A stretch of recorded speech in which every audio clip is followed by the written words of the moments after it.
మొన్న జరిగిన మంత్రివర్గంలో మేమందరం కలిసి ఒక నిర్ణయం తీసుకున్నాం.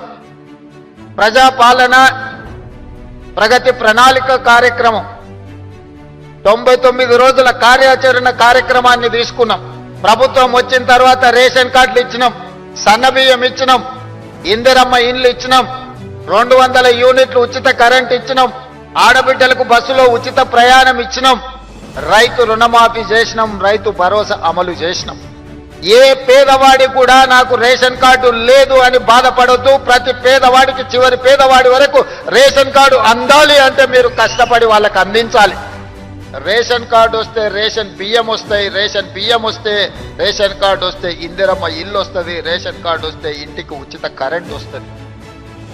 మీరు బాధ్యతతో వ్యవహరిస్తే వాళ్లకు న్యాయం జరుగుతుంది. మీరు 99 రోజులు ఒక దీక్షలాగా చేస్తే మీరు మేలు చేసిన వాళ్ళు అవుతారు. అందుకే ఈ ప్రగతి ప్రణాళికలో ఏ ఒక్క రోజు కూడా నిర్లక్ష్యంగా ఉండకండి.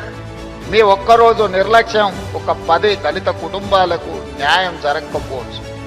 ముఖ్యంగా దళితులకు, గిరిజనులకు, ఆదివాసీలకు, వెనుకబడిన బలహీన వర్గాల కోసం సంక్షేమాన్ని, అభివృద్ధి ఫలాలను అందించాలని ఈనాడు మా ప్రభుత్వము చిత్తశుద్ధితో ప్రయత్నం చేస్తుంది.